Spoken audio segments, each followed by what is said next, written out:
Hello दोस्तों, रवि जी के express में आप सभी का बहुत बहुत स्वागत है। दोस्तों, जो हम बायोलॉजी का चैप्टर करा रहे थे तो उसका आज ये तीसरा चैप्टर है जैव विकास, यानी जीवों का विकास कैसे हुआ, जीव जातियों का विकास। तो उसके बारे में हम देखेंगे। और आपको यदि बता दें कि आप यदि चैनल पर नए हो तो पहले चैनल को सब्सक्राइब कर लीजिए और बेल आइकन प्रेस कीजिए ताकि जब भी हम वीडियो अपलोड करें सबसे पहले नोटिफिकेशन आपको मिले। ठीक है दोस्तों, निरंतर प्रयास करते रहिए, सफलता जरूर मिलेगी। हम बार बार यही कहते हैं, हार नहीं मानना है, निरंतर प्रयास करते रहना है। ठीक है, आपको लगेगा कि अब हम सफलता से विचलित हो रहे हैं, दूर जा रहे हैं, लेकिन वो ही अंतिम घड़ी होती है जब आप हार मान लेते हो। शायद आपको नहीं मालूम कि गुच्छे की आखिरी चाबी भी ताला को खोल देती है और खोल सकती है।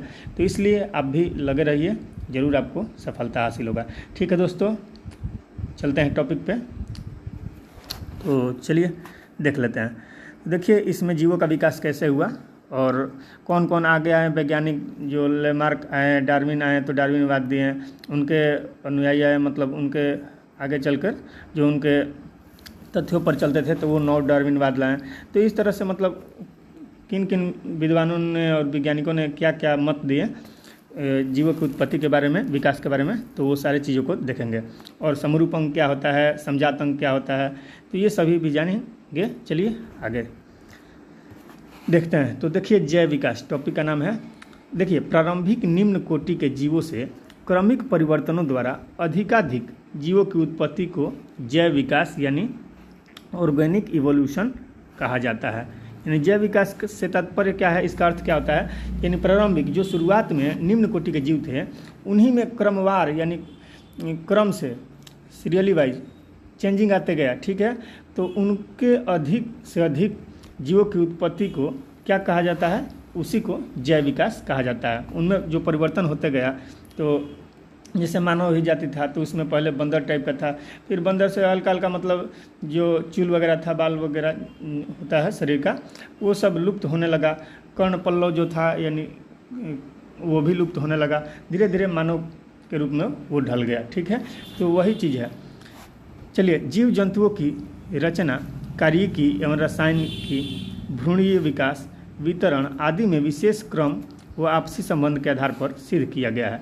यानी जीव जंतुओं की रचना किस आधार पर सिद्ध किया गया है, तो जीव जंतुओं की जो रचना है, स्ट्रक्चर है, कार्यकी एवं रासायनिकी, भ्रूणीय विकास, वितरण आदि में विशेष क्रम व आपसी संबंध के आधार पर ही सिद्ध किया गया है कि जैव विकास हुआ है। ठीक है, इस तरह से हम लोग को पता चल जाता है कि जैव विकास आखिर में हुआ है।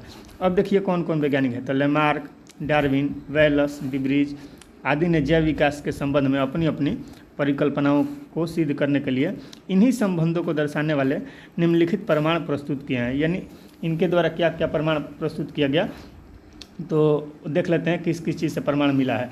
तो देखिए आगे बढ़ते हैं। देखिए, यहाँ पर वर्गीकरण से भी प्रमाण मिला है, तुलनात्मक शरीर रचना से भी प्रमाण मिला है। यानी कंपैरिजन किया गया है शरीर का कि पहले वाला जो शरीर था उसमें कुछ डिफरेंस दिखाई देता है या डिफरेंस चीज़ है, और जो नया मतलब आने वाला समय में जो उससे में चेंजिंग आया, परिवर्तन आया, तो उसमें शरीर में और उस शरीर में कंपैरिजन करने पर बहुत सारा डिफरेंस पाया गया। तो तुलनात्मक शरीर रचना का प्रमाण भी मिला। ठीक है, अवशेषी अंगों से प्रमाण मिला, यानी बहुत सारे जातियाँ जिनका अलग अलग अवशेषी अंग होता है। ठीक है, लगभग 100 अवशेषी अंग पाए जाते हैं शरीर में हमारे। तो देखिए, संयोजकता जंतुओं से प्रमाण मिला, पूर्वजता से प्रमाण मिला, यानी जो पूर्वज थे उनसे भी प्रमाण मिला, तुलनात्मक भ्रौणिकी से भी प्रमाण मिला, भौगोलिक वितरण से भी प्रमाण मिला। नेक्स्ट है तुलनात्मक कार्यकी एवं जीव रासायनिकी से भी प्रमाण मिला है, आनुवांशिकी यानी जेनेटिक से भी प्रमाण मिला, पशुपालन से भी प्रमाण मिला, और नेक्स्ट है रक्षात्मक समरूपता से भी प्रमाण मिला। ठीक है, और 12 नंबर है एंड लास्ट, जीवाश्म विज्ञान एवं जीवाश्मकों से भी प्रमाण मिला है। तो इन सारे विद्वानों का मत यही था कि किस किस चीज़ से प्रमाण मिला है कि जैविक विकास हुआ है। तो ये सारे पॉइंट हैं, चलिए नोट डाउन कर लीजिएगा। और यदि आपको लग रहा होगा कि हम जल्दी बोल रहे हैं तो वीडियो को पॉज करके आप पढ़ भी सकते हैं, या जहाँ समझाने वाला रहेगा वैसे तो हम समझाते ही जाएंगे, या इसका स्पीड साइड में 3 डॉट से क्लिक करके कम भी कर सकते हैं। चलिए आगे देख लेते हैं। तो देखिए समजात अंग यानी होमोलोगस ऑर्गन किसे कहा जाता है, तो इसके बारे में जान लीजिए, बहुत इंपॉर्टेंट है, बार बार एग्जाम में पूछता है। समजात अंग का उदाहरण कौन कौन है, तो सील का फ्लिपर हो गया, बिल्ली का पंजा हो गया, और ये सब घोड़े की अगली टांग हो गई, ये सब समजात अंग के उदाहरण हैं। तो इसमें क्या होता है, क्या एक से जैसे दिखाई देते हैं और अलग अलग कार्य होता है, कि एक जैसा कार्य होता है और अलग अलग दिखाई देते हैं। तो देखिए ये दिखाई असमान रूप से दिखाई देते हैं, लेकिन कार्य क्या होता है, देखिए इसके बारे में समझाता हूँ। ऐसे अंग जो विभिन्न कार्यों के लिए उपयोजित होते हैं, ठीक है, कारण काफ़ी असमान दिखाई देते हैं, यानी कार्य अलग अलग होता है लेकिन असमान दिखाई दे, परंतु मूल रचना अनुभवनीय परिवर्धन में समान होते हैं, यानी रचना एक ही उनका होता है। जैसे घोड़ा का अगला टांग हो गया, बिल्ली का पंजा हो गया, तो बिल्ली का पंजा भी अगला टांग ही हुआ, लेकिन वो शिकार करने के लिए अपना यूज करती है। घोड़े का अगला टांग वो दौड़ने के लिए यूज करता है, ठीक है। चमगादड़ का पंख हो गया, तो वो उसका भी अगला टांग बोलिए या अगला हाथ बोलिए। हम लोग भी मतलब क्या है, 2 पैर है और 2 हाथ है, तो जिस तरह से बच्चा में कहता है आदमी कि बच्चा में 4 पाँव होता है, यानी हाथ और पाँव दोनों को मिलाकर बच्चा चलता है, ठीक है। तो अगला वो एक तरह से हो गया, उसी में पंजा उसका होता है चमगादड़ में, तो वो उड़ने के लिए प्रयोग करता है। तो सबका तो भ्रूणकीय विकास एक जैसा ही है, लेकिन कार्य अलग अलग है, तो वही देख लीजिए। तो क्या इसका डिफिनेशन हुआ मूलतः, तो देखिए ऐसे अंग जो विभिन्न कार्यों के लिए उपयोजित हो जाने के कारण, यानी अलग अलग कार्य में उपयोग होने के कारण काफ़ी असमान दिखाई देते हैं, परंतु मूल रचना एवं भ्रूणीय परिवर्धन में समान होते हैं। जैसे चमगादड़ का पंख हो गया, वो उड़ने के लिए प्रयोग हो रहा है, घोड़े का अगला टांग ये दौड़ने के लिए प्रयोग हो रहा है। तो देखने में तो ये अलग अलग मतलब कार्य में तो ये अलग अलग हैं, लेकिन कार्य अलग अलग होने के कारण भी ये देखने में असमान दिखाई देते हैं, लेकिन मूल रचना में ये समान होते हैं। तो उदाहरण में क्या आ जाएगा, सील का फ्लिपर आ जाएगा, ये तैरने के लिए यूज करता है। चमगादड़ का पंख उड़ने के लिए, घोड़े की अगली टांग दौड़ने के लिए, बिल्ली का पंजा शिकार करने के लिए, एवं मनुष्य के हाथ जो अगला हो गया, हम लोग का भी ये समझिए तो 4 पाँव ही है, लेकिन ये हाथ हो गया काम करने के लिए और पैर हो गया चलने के लिए। तो मनुष्य का हाथ की मौलिक रचना एक जैसी होती है। इन सभी में ह्यूमेरस, रेडियो अल्ना, कार्पल्स, मेटाकार्पल्स आदि अस्थियां होती है। ये सब हड्डियों के नाम है, ठीक है। अब देखिए मेटाकार्पल्स तलवे में पाई जाती है। अब देखिए इनका भ्रूणकीय विकास भी एक जैसा ही होता है, परंतु इन सभी का कार्य अलग अलग होता है। सील का फ्लिपर तैरने के लिए, चमगादड़ के पंख उड़ने के लिए, घोड़े की अगली टांग दौड़ने के लिए तथा मनुष्य का हाथ वस्तु पकड़ने के लिए प्रयोग किया जाता है, ठीक है। अब देख लीजिए समरूप अंग क्या होता है, यानी एनालोगस ऑर्गन, ठीक है। इसका कार्य क्या होता है, इसका कार्य एक जैसा होता है, ठीक है। अब देख लीजिए इसके बारे में भी देखिए, समरूप अंग यानी एनालोगस ऑर्गन, ऐसे अंग जो सामान्य कार्य के लिए उपयोजित हो जाने के कारण समान दिखाई देते हैं, यानी एक समान जैसे कार्य करते हैं और समान दिखाई देता है, परंतु मूल रचना एवं भ्रूणकीय परिवर्धन में भिन्न होते हैं, यानी इनका अलग अलग जगह से विकास हुआ रहता है इनके अंग का। वो ऐसे अंग समरूप अंग कहलाते हैं, यानी एनालोगस ऑर्गन कहलाते हैं। उदाहरण तितली, पक्षियों तथा चमगादड़ के पंख उड़ने का कार्य करते हैं, लेकिन तितली का पंख अलग जगह से विकसित हुआ है, पक्षियों का पंख अलग से और चमगादड़ का पंख अलग से। चमगादड़ का क्या होता है, अगला उसका पंजा जो रहता है उससे विकसित होता है। देखिए कार्य करते हैं और देखने में एक समान लगते हैं कि सबका पंख ही है, देखने में तो लगेगा कि सबका पंख ही है, तितली का भी पंख है, पक्षी का भी पंख है, चमगादड़ का भी पंख है, लेकिन कार्य भी एक जैसा होता है उड़ने के लिए, लेकिन इनका भ्रूणकीय विकास अलग अलग होता है, परंतु इन सभी की उत्पत्ति अलग अलग ढंग से होती है। तितलियों के पंख की रचना शरीर भित्ति के भंज द्वारा होता है, पक्षियों के पंख की रचना इनके अग्र पादों पर परों द्वारा होता है, यानी अगला जो इसका पाँव होगा उसी में पंख रहता है, पर यानी पंख होता है। चमगादड़ के पंख की रचना हाथ की 4 लंबी अंगुलियों तथा धड़ के बीच फैली त्वचा से होता है। चमगादड़ का पंख जो होता है वो क्या होता है, जो पंजा होता है 4 ठो लंबी अंगुली रहती है, पंजा नहीं 4 ठो उसमें अंगुली रहता है, उसी से होता है, ठीक है। जिनका भ्रूणकीय विकास एक होता है लेकिन कार्य एक जैसे होते हैं, ठीक है, तो उसको समरूप अंग कहा जाता है, यानी एनालोगस ऑर्गन। आशा करते हैं कि आप समझ गए होंगे। चलिए अब आगे देख लेते हैं। डार्विनवाद हैं, लेमार्कवाद क्या क्या कहें तो उनके बारे में भी देखेंगे। तो देखिए यहाँ पे देख लेते हैं अवशेषी अंग यानी वेस्टिगियल ऑर्गन। अब देखिए ऐसे अंग जो जीवों के पूर्वजों में पूर्ण विकसित होते हैं, यानी जीवों के जैसे हम लोग मानव है तो हम लोग का पूर्वज बंदर था, तो उसमें पूर्ण विकसित होता था। लेकिन धीरे धीरे क्या हुआ, कुछ चेंजिंग आते गया, वातावरणीय परिस्थिति इन्वायरमेंट में बदलाव के कारण और बहुत सारी क्रियाओं के कारण उसमें चेंजिंग आते गया, और क्या हो गया, धीरे धीरे कुछ चीज़ें लोप होती गई यानी विलुप्त होते गई, तो उसमें चेंजिंग आते चला गया। तो वही चीज़ है अवशेषी अंग यानी वेस्टिगल ऑर्गन। ऐसे अंग जो जीवों के पूर्वजों में पूर्ण विकसित होते हैं, परंतु वातावरणीय परिस्थितियों में बदलाव से इनका महत्व समाप्त हो जाने के कारण विकास क्रम में इनका क्रमिक लोप होने लगा। वैसे ही अंग क्या कहलाते हैं, अवशेषी अंग कहलाते हैं। ठीक है, उदाहरण में कर्ण पल्लव यानी जिसको पिन्ना बोलते हैं, त्वचा का बाल हो गया, वर्मीफॉर्म अपेंडिक्स हो गया आदि, ये सभी क्या है, अवशेषी अंग है। अब देखिए मनुष्य में लगभग कितने अवशेषी अंग पाए जाते हैं, तो 100 अवशेषी अंग पाया जाता है। ठीक है, याद रखिएगा मनुष्य में 100 अवशेषी अंग पाया जाता है। ठीक है, अब देखिए सर्वप्रथम प्रकाश संश्लेषी जीव साइनोबैक्टीरिया थे, यानी सबसे पहले प्रकाश संश्लेषी जीव कौन थे, तो उनका नाम था साइनोबैक्टीरिया। ठीक है, पक्षियों का विकास किस युग में हुआ, तो सरीसृप से हुआ। सरीसृप के काल में कहिए सरीसृपों से हुआ था। किस चीज़ से हुआ था, तो सरीसृप से। तो पक्षी को भी सरीसृप में रखा जाता है। चलिए, ऐसे एविस ग्रुप में आता है ये, आगे हम बताएंगे नेक्स्ट चैप्टर में। तो चलिए देख लेते हैं आगे। जल स्थलचर जीवों का विकास, यानी जो जल और स्थल पर रहते हैं वैसे जीवों का विकास मत्स्य वर्ग से हुआ है। जल स्थलचर जीवों का विकास किस वर्ग से हुआ है, मत्स्य वर्ग से। ठीक है, स्तनी वर्ग के जंतुओं का विकास भी सरीसृप से हुआ है। हम लोग का भी विकास किससे हुआ है, सरीसृप से ही हुआ है। अब देखिए जीवाश्म के बारे में थोड़ा देख लेंगे। ठीक है, जीवाश्म के अध्ययन को क्या कहा जाता है, पेलियोंटोलॉजी। ठीक है, तो ये भी ध्यान रखिएगा।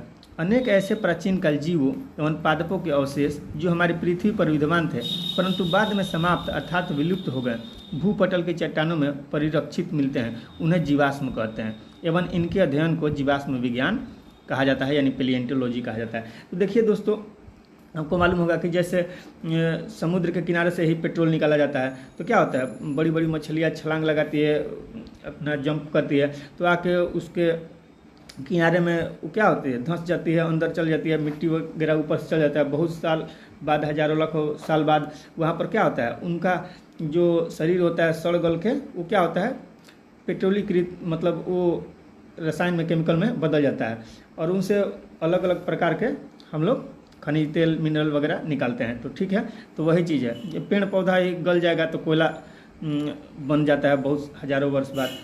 तो वही चीज़ है। अनेक ऐसे प्राचीन काल जीवों एवं पादपों के अवशेष जो हमारी पृथ्वी में विद्यमान थे परंतु बाद में समाप्त अर्थात विलुप्त हो गए। विलुप्त होने के कारण ये मिट्टी में दब गए हैं कहीं, ठीक है, चट्टान वगैरह में, तो भूपटल की चट्टानों में परिरक्षित मिलते हैं। लेकिन सड़ गल के तो उसी में रहेगा, तो कुछ ना कुछ वो बन जाएगा। उन्हीं चीज़ को क्या कहते हैं, जीवाश्म कहते हैं, और इसका अध्ययन जिस चीज़ में किया जाता है उसको जीवाश्म विज्ञान यानी पेलियोंटोलॉजी कहा जाता है। चलिए आगे देख लेते हैं। जैव विकास का सिद्धांत यानी जैव विकास का थ्योरम क्या है, तो इसके बारे में देख लीजिए।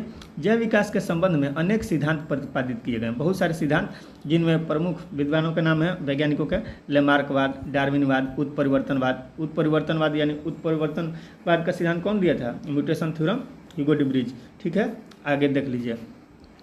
लेमार्कवाद के बारे में हम पहले देखेंगे। देखिए लेमार्कवाद यानी लेमार्किज्म, तो इसके बारे में देख लेते हैं। लेमार्कवाद, लेमार्क का सिद्धांत 1809 में, अब देखिए 1809 में लेमार्क सिद्धांत अपना दिए थे पुस्तक में, फिलोसफिक जूलॉजी में, लेकिन डार्विनवाद का काल ही स्टार्ट होता है 1809 से। ठीक है, तो ये भी ध्यान रखिएगा। लेमार्कवाद में दिया गया है, लेमार्क का सिद्धांत 1809 ईस्वी में उनकी पुस्तक फिलोसफिक जूलॉजिक में प्रकाशित हुआ। लेमार्क का सिद्धांत किस पुस्तक में प्रकाशित है, फिलोसफिक जूलॉजिक, जो कि उनकी स्वयं की पुस्तक थी, 1809 में प्रकाशित हुई थी। इस सिद्धांत के अनुसार जीव एवं इनके अंगों में सतत बड़े होते रहने की प्रवृत्ति होती है। इनका कहना था कि जो अंग शरीर का जितना काम करेगा उसमें उतना ही विकास होगा, वो उतना ही बढ़ेगा। जो अंग काम नहीं करेगा उसमें वृद्धि नहीं होगा। जैसे हम लोग दाहिना हाथ से ज़्यादा काम करते हैं तो देखिएगा दाहिना हाथ थोड़ा सा बड़ा होता है और बायां हाथ थोड़ा सा छोटा होता है। तो वही चीज़ है, जिसका जितना उपयोग होगा जिस अंग का, वो उतना ही बढ़ेगा, विकसित होगा। तो वही चीज़ है। इन जीवों पर वातावरणीय परिवर्तन का सीधा प्रभाव पड़ता है। यानी इन्वायरमेंट का, वातावरण का पूरा प्रभाव पड़ता है सीधा रूप से। इसके कारण जीवों में विभिन्न अंगों का उपयोग घटता बढ़ता रहता है। अधिक उपयोग में आने वाले अंगों का विकास अधिक होता है। देखिए, जो अधिक उपयोग होगा उसका अंग का विकास अधिक होगा, एवं कम उपयोग में आने वाले अंगों का विकास कम होने लगता है। इसे अंगों के कम या अधिक उपभोग का सिद्धांत भी कहते हैं। यानी अंगों के कम या अधिक उपभोग का सिद्धांत कौन दिया था? लेमार्कवाद, यानी लेमार्क ने दिया था। ठीक है, जो कि कहाँ के थे? जर्मनी के थे, फ्रांस के थे। इस प्रकार से जीवों द्वारा उपार्जित लक्षणों का जो अध्ययन होता है उसको टोंटोलॉजी भी कहा जाता है। आगे देख लीजिए, मिलेगा तो देख लीजिए, अभी दिया है। इस प्रकार के जीवों द्वारा उपार्जित लक्षणों की वंशागति हो जाती है, और जीवों द्वारा उपार्जित लक्षणों का जो वंशागति का अध्ययन होता है उसी को टोंटोलॉजी भी कहा जाता है, ये भी जान लीजिए। जिसके फलस्वरूप नई नई जातियाँ बन जाती है। उदाहरण में जिराफ की गर्दन का लंबा होना, यानी वो ज़्यादा यूज उसका इधर उधर घुमाते रहता है मुंडी अपना, तो उसका गर्दन लंबा हो जाता है। ठीक है, चलिए अब देखिए नोट में दिया गया है, उपार्जित लक्षणों का अध्ययन को क्या कहते हैं? तो उसको हम लोग बोलते हैं टोंटोलॉजी। क्या बोलते हैं? टोंटोलॉजी। ठीक है, आगे देखिए डार्विनवाद यानी डार्विनिज्म। तो देखिए जैव विकास के संबंध में डार्विनवाद सर्वाधिक प्रसिद्ध है। यानी जैव विकास को यदि रिलेट करेंगे तो इसमें सबसे प्रसिद्ध कौन सा है? डार्विनवाद। ठीक है, डार्विन का कहना था कि हर एक जीव को जीवन पर्यंत अपना लाइफ मतलब जीने के लिए जीवन पर्यंत संघर्ष करना ही पड़ेगा, और करना ही पड़ता है। नहीं तो जिस दिन आप हार मान जाइएगा, आप विद्यार्थी हैं, जितना आप लड़ रहे हैं तो आपको सक्सेस मिलेगा, हार मान जाइएगा तो सक्सेस नहीं मिलेगा। वही चीज़ है, हर जीव को तो संघर्ष करना ही है। तो देखिए साइंस भी कहता है। तो डार्विन को पुरावशेष का महानतम अन्वेषक भी कहा जाता है। पुरावशेष का महानतम अन्वेषक किसे कहा जाता है? डार्विन को कहा जाता है। ठीक है, चार्ल्स डार्विन 1809 से 82 इनका काल था। इन्होंने 1831 ईस्वी में किस जहाज से विश्व का पूरा भ्रमण किया था? तो बीगल नामक जहाज से। डार्विन ने किस जहाज से भ्रमण किया था? विश्व सर्वेक्षण जहाज था बीगल नामक विश्व सर्वेक्षण जहाज पर पूरे विश्व का भ्रमण किया था। ठीक है, डार्विनवाद के अनुसार सभी जीवों में प्रचुर संतानोत्पत्ति की क्षमता होती है। यानी डार्विन कहते हैं कि हर जो जीव है उसमें संतान उत्पत्ति करने की क्षमता होती है। ठीक है, अधिक मात्रा में। अतः अधिक आबादी के कारण प्रत्येक जीवों को अपनी आवश्यकताओं की पूर्ति हेतु दूसरे जीवों से जीवन पर्यंत संघर्ष करना पड़ता है। ठीक है, यानी आबादी भी यहाँ अधिक है, तो हर जीव को क्या होता है? अपनी आवश्यकताओं की पूर्ति करने के लिए दूसरे जीव से जीवन पर्यंत यानी जीवन भर संघर्ष यानी स्ट्रगल करना ही पड़ता है। नहीं तो क्या होगा? जिस दिन हार मानिएगा उस दिन आपका लाइफ ध्वस्त हो जाएगा। तो चलिए आगे देख लेते हैं।